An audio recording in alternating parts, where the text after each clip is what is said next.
Hi everyone, hope you're doing well from wherever you're watching this channel, depending on your time zone.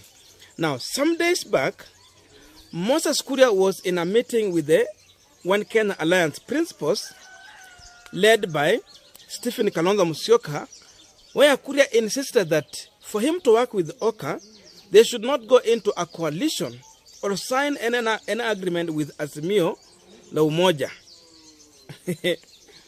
But seemingly, Kuria's interest was not taken care of either in Azimio or in One Kenya Alliance, because for him to insist that Oka should not sign any agreement with the One Kenya Alliance, maybe he was pushing for a deal so that his interest could be taken care of in Azimio.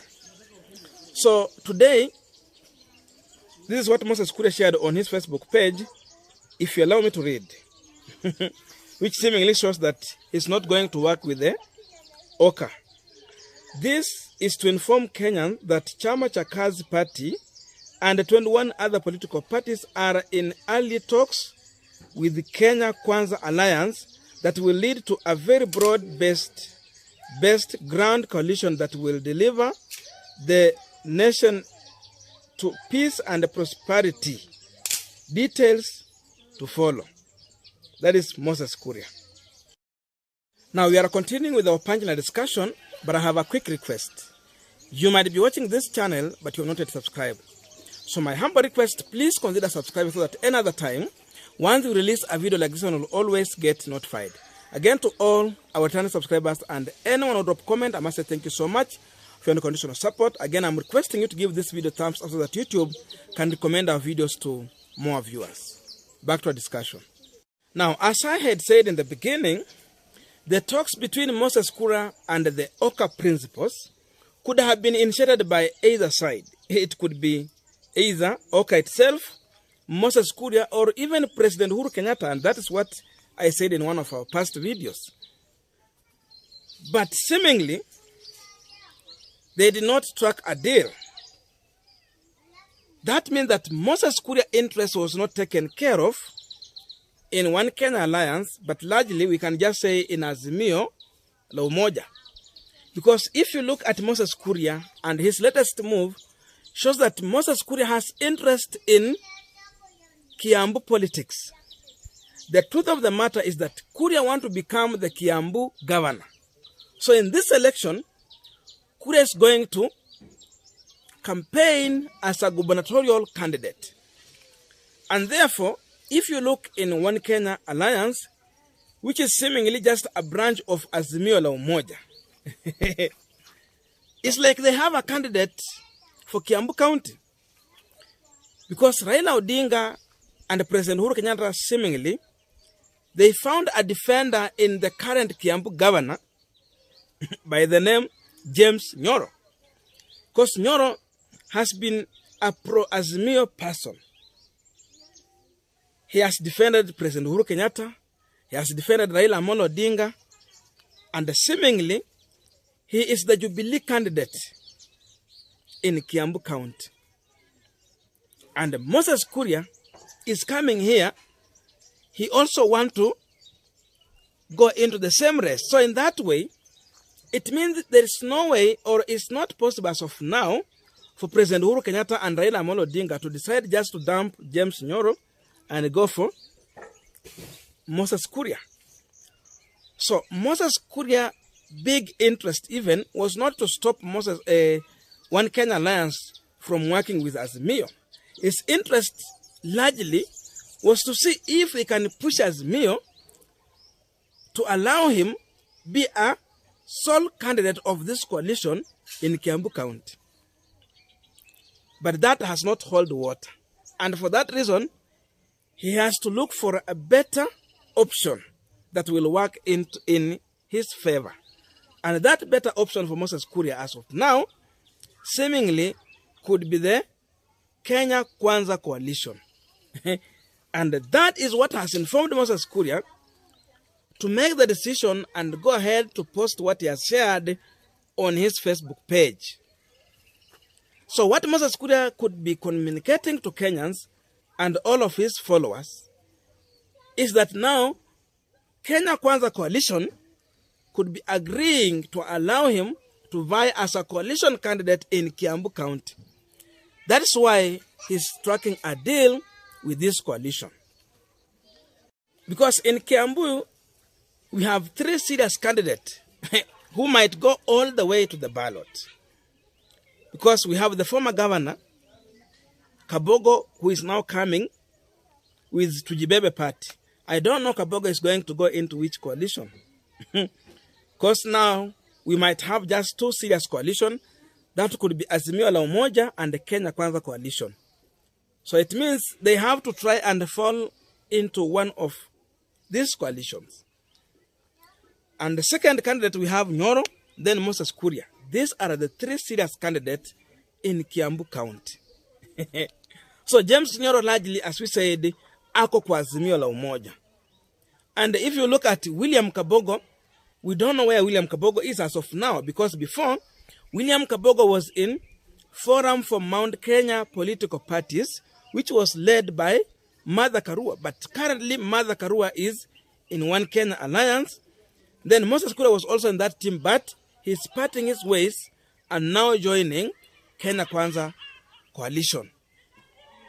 So the only person who has not decided which side is going to could be Kabogo. But I believe Kabogo's interest can be taken care of in Azimio la Umoja. Sababu sio lazima kila mtu akue governor. Some other people interest can be taken care of kwa cabinet huko. Same way President Uhuru Kenyatta solved the issue between Governor Kiraitu Murungi and the CS Peter Munya. That's why you see even up to now, even Raila and President Uhuru Kenyatta was able to convince these 2 leaders that one person can go on ballot as a coalition candidate, then the other person can just still be there as a top campaign managers. Then in that way, atachaguliwa tu kwa the next cabinet. As simple as that. So Azimio could be better for William Kabogo, because we are sure this could be the next government. Mambo ya Kenya Kwanza, they have a long way to go.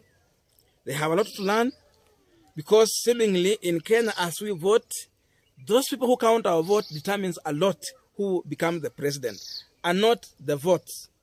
That's the truth.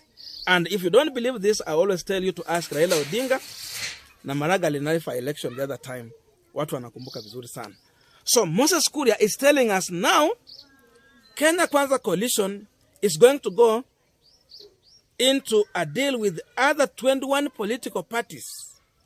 And my question is, if William Ruto was out here rubbishing any other political party and referring to them as village tribal parties, alienda sana paka hata akawaita briefcase parties. Even he mentioned the ANC party. For the Kenya party was on that list. And now where are these other 21 political parties? Already he has rubbished them. He has referred to them as village tribal political parties.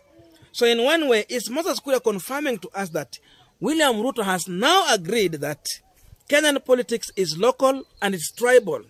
And for you to win an election, you need to appreciate that tribes in Kenya matters a lot in any given election. Hata akuwe ni mbunge, huko chini we have what we call sub-tribes.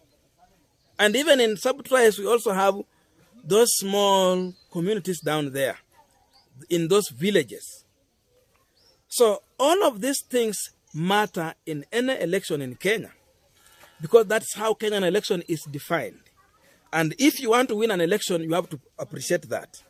So, in one way, William Ruto has come out to condemn and rubbish these other small parties.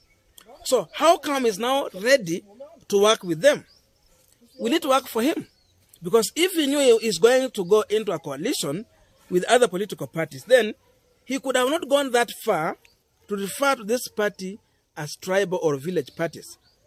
Unless he's now coming out clear to confirm what we have been saying here on camera for so many times, that William Ruto is a tribal leader, because that is what we have always said here. And now he's confirming that tribes matter. So that's our politics it is good now William Ruto is appreciating this. Now, lastly, Moses Kuria was rebranding himself as a national leader with his Chama cha Kazi party. But once Kuria announced to go for Kiambu gubernatorial seat, it means he was departing from the national politics. So that said, it means that Moses Kuria is not going to matter a lot in the upcoming general election and the campaign that is going to follow, because he will not be focusing on national politics. That means he's bringing very little value into any coalition that is going to join. Because remember, he's going to try for the first time for the gubernatorial seat. That means he need a lot of time, energy, and resources to focus in Kiambu for him to win that seat.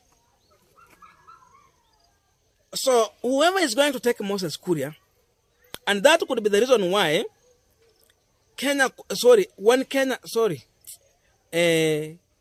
Azimio la Umoja coalition and the One Kenya Alliance found it not adding that much value to that coalition.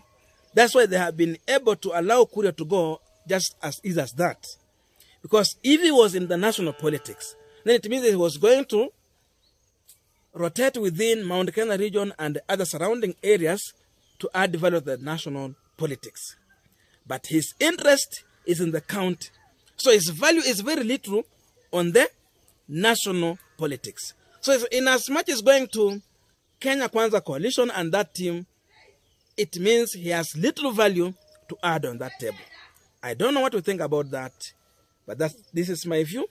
So let us meet in the comment section so that we can have a continuation of this conversation. Otherwise, thank you so much for listening to me up to this far. May good God bless you and see you in our next video.